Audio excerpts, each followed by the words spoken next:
హరి ఓం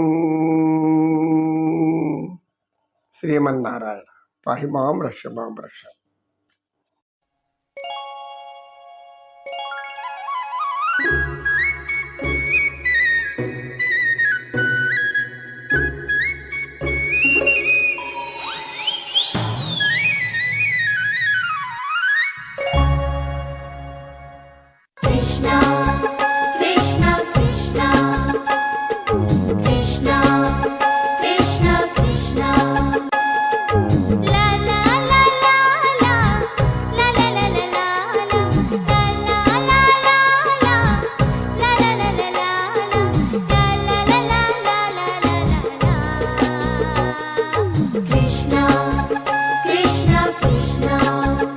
ముద్దుగా యేసోద ముంగిటి ముత్యము వీడు, ముద్దుగా యేసోద ముంగిటి ముత్యము వీడు, దిద్దరాని మహిమల దేవకీ సుతుడు, ముద్దుగా యేసోద ముంగిటి ముత్యము వీడు, ఇంత గొల్లెతల అరచేతి మాణిక్యము, పంతమాడే కంసుని పాలి వజ్రము, పంతమాడే కంసుని పాలి వజ్రము, కాంతుల మూడు లోకాల గరుడ పచ్చపు, కాంతుల మూడు లోకాల గరుడ పచ్చ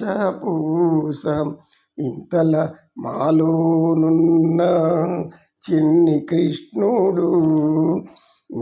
అన్నమాచార్యులు మహాతత్వజ్ఞాని, కవి, గాయక, వైతాళికుడు.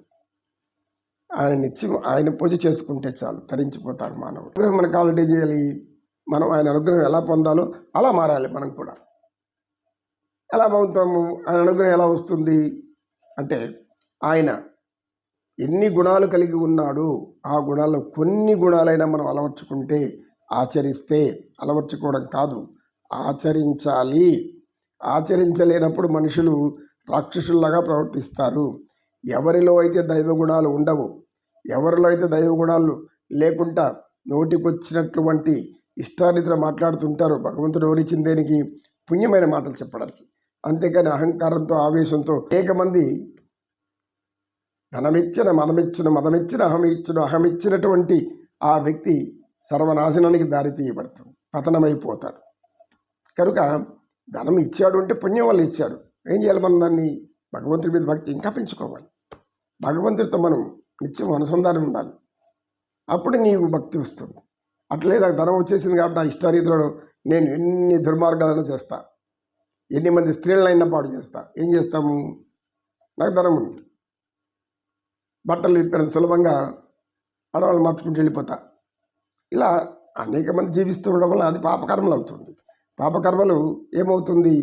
పాప సంకీర్ణమైన జన్మలు రావడానికి కారణమవుతుందని మనకు జ్ఞానం చెప్తుంది, సనాతన ధర్మం చెప్తుంది.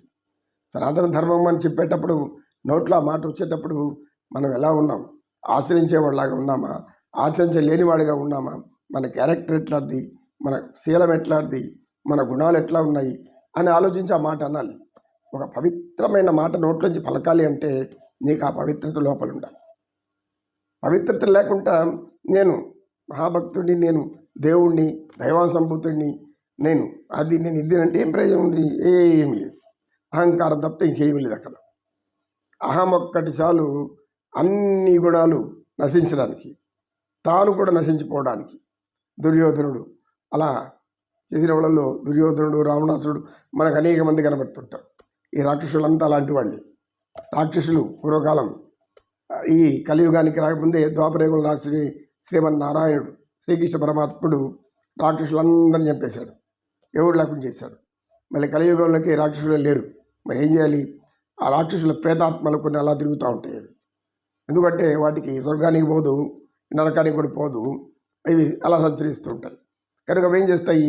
ఎవడు మనకు సరైన వాడో చూసి వాళ్ళు దూరుకుంటుంది వచ్చి. ఎవడు మనకు సరైనటువంటి వాడో వాళ్ళు దూరుకున్నామంటే వాడు మనకు ఆనందం అయిపోతుంది. ఎందుకు రాక్షసి బుద్ధిరెడ్డి బయటపడుతున్నప్పుడు రాక్షస స్వభావం వచ్చేస్తుంది.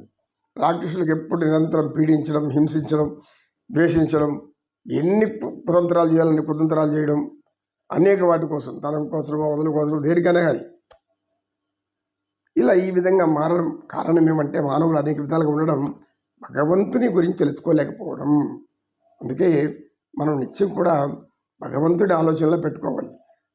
ఆ యొక్క జ్ఞానం కోసమే మనకు భారతదేశం నిండా ఆలయాలు కట్టించారు. భారతదేశంలో ఏ ఊర్లో ఆలయాలు లేవు చెప్పండి? అనేక గ్రామాల్లో అనేక ఊళ్ళలో ఆలయాలు ఉన్నాయి.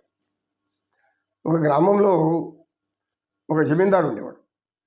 ఆ జమీందారు మహా గర్వంతో ఉండేవాడు. ఎందుకంటే వాళ్ళ తాతల తరాల నుంచి జమీందారీ వచ్చేది. ఆ జమీందారీలో జమీలో వచ్చే డబ్బులు, ధనం అంతా కూడా పెట్టెలుగా నింపుకునేవాడు. ఎవరికి ₹1 ఇవ్వడు, దానం చేయడు, ధర్మం చేయడు. అయితే అదే గ్రామంలో ఒక పూజారి ఉన్నాడు. ఆ పూజారి భగవంతుని తప్ప ఇంకేమీ కోరడు. ఆయన దైవానుగ్రహం కోసం ఆలయ అర్చనలు అవి చేసి ధనవంతుడు ఆలయానికి వస్తాడు. అప్పుడు పూజారి ఆయనకి మర్యాదలు, ఆలయ మర్యాదలు ఏమున్నాయో అవన్నీ చేసి తీర్థ ప్రసాదాలు ఇస్తాడు.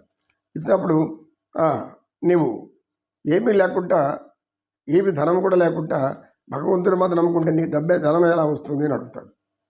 ధనం ఎలా వస్తుంది అంటే అప్పుడు నాకు ధనకాంక్ష లేదు అంటాడు ఆ యొక్క పూజారి. మరి ఇంత పేద స్థితిలో ఉండి నీకు ఎలా ఆనందంగా ఉండగలుగుతున్నావు అని అడుగుతాడు.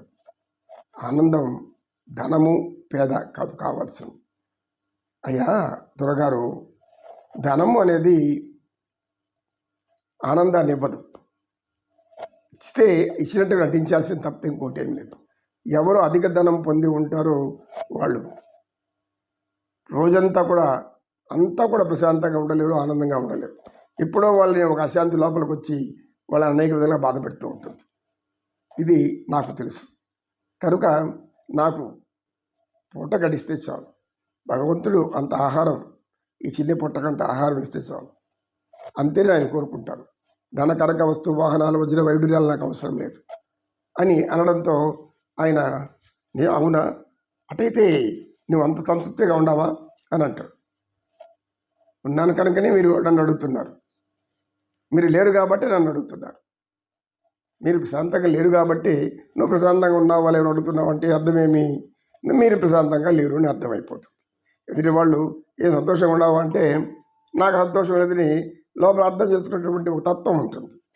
జ్ఞానులు సులభంగా గ్రహిస్తారు. ఎలా ఉన్నావంట, ఏదోలా ఎలా ఉన్నాను, ఏదోలా ఉంటే అర్థమేమి? ఏదో నీలో బాధ ఉంది, దుఃఖం ఉంది, ఆవేశం ఉంది, అసహనం ఉంది, అశాంతి ఉంది, నిరాశ ఉంది, ఇవన్నీ నేను ఎదులాగుతున్నాను. ఎలా ఉన్నావంటే నాకేం బాగున్నాను, చాలా ఆనందంగా దివ్యంగా ఉన్నాను అని ఎవరన్నా అంటే అతన్ని అలాంటి వాళ్ళు నిజంగా లోపల ఆనందిస్తూనే ఉంటారు. కనుక ఈ జమీందారు అడగడంతో జమీందారు వెళ్ళిపోయారు. ఈ పూజారి నిత్యం ఆ జమీందారు ఇంటి ముందు ఏం పోవాలి. సరే పూజారి ఏం చేశారంటే ఆ జమీందారు ఇంటికి పోయినప్పుడు జమీందారు బయట అక్కడ